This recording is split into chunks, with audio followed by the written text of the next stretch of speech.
नमस्कार, GK update में आपका स्वागत है। मैं हूं साक्षी सभरवाल। अब बात लेह लद्दाख की।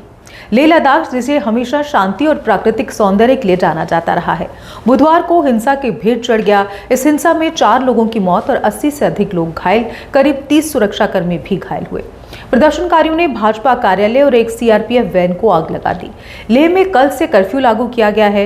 हिंसा की शुरुआत मंगलवार शाम को हुई, जब 35 दिनों से भूख हड़ताल पर बैठे 2 प्रदर्शनकारी 72 वर्षीय सेरिंग अंगचुक और 60 वर्षीय ताशी डोलमा की तबीयत बिगड़ने पर उन्हें अस्पताल में भर्ती कराया गया। इसके बाद लेह अपेक्स बॉडी की युवा शाखा ने विरोध प्रदर्शन और लेह बंद का आह्वान किया। केंद्र सरकार ने इस हिंसा के लिए सोशल एक्टिविस्ट सोनम वांगचुक को जिम्मेदार ठहराया। गृह मंत्रालय के मुताबिक वांगचुक ने भड़काऊ बयानों से भीड़ को उकसाया और अपनी भूख हड़ताल तोड़कर अपने गांव चले गए। मंत्रालय ने बताया कि वांगचुक की संस्था Himalayan institute of alternatives Ladakh पर विदेशी चंदा कानून उल्लंघन के आरोपों की सीबीआई जांच शुरू कर चुकी है।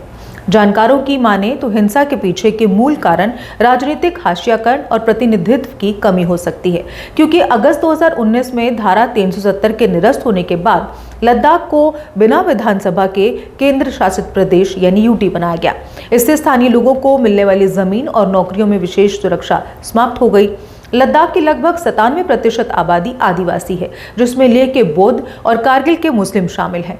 स्थानीय लोग 6ठी अनुसूची के तहत सुरक्षा और राज्य का दर्जा देने की मांग कर रहे थे। वहीं युवाओं में बेरोजगारी और निराशा भी इसका एक कारण मानी जा रही है, क्योंकि लद्दाख में पर्यटन ही मुख्य रोजगार है जो मौसमी है। कई शिक्षित युवा अपनी डिग्री के मुताबिक काम नहीं पा रहे। 2022 में 797 गैर अधिकारी पदों के लिए 30,000 से अधिक युवाओं ने आवेदन किया था। लद्दाख में युवा बेरोजगारी दर 24.5% है, जो राष्ट्रीय औसत 13.4% से दोगुनी है। वहीं लेह हिंसा केवल अचानक भड़कने वाला आक्रोश नहीं था, बल्कि ये 5 सालों की संचित निराशा, बेरोजगारी और राजनीतिक हाशियाकरण का परिणाम था। ये जेनजी का आक्रोश का प्रतिबिंब है, जो दक्षिण एशिया के कई हिस्सों में देखा जा रहा है। जानकार मानते हैं कि लेह लद्दाख चीन और पाकिस्तान दोनों की सीमा से सटे संवेदनशील इलाके में स्थित है। 2020 की गालवान घाटी झड़प के बाद ये क्षेत्र भारत चीन तनाव का केंद्र बना। चीन पारंपरिक चरागाह भूमि पर दावा कर रहा है, जिससे स्थानीय समुदायों के चरागाह क्षेत्र सिकुड़ रहे हैं। लेह हिंसा केवल स्थानीय राजनीतिक मुद्दा नहीं है, बल्कि ये राष्ट्रीय सुरक्षा के लिए गंभीर चुनौती बन सकती है। लद्दाख के एलजी कमिंदर गुप्ता ने कहा कि लद्दाख को जलाने की साजिश थी और इसमें विदेशी तत्वों की भूमिका की जांच हो रही है। अब निष्कर्ष ये माना जा रहा है कि लेह हिंसा केवल एक तत्काल घटना नहीं थी, बल्कि इसके पीछे कई सामाजिक, आर्थिक और राजनीतिक कारण थे। बेरोजगारी, राजनीतिक प्रतिनिधित्व की कमी, भूमि और रोजगार सुरक्षा में कमी और स्थानीय युवाओं की निराशा ने मिलकर इस हिंसा को जन्म दिया।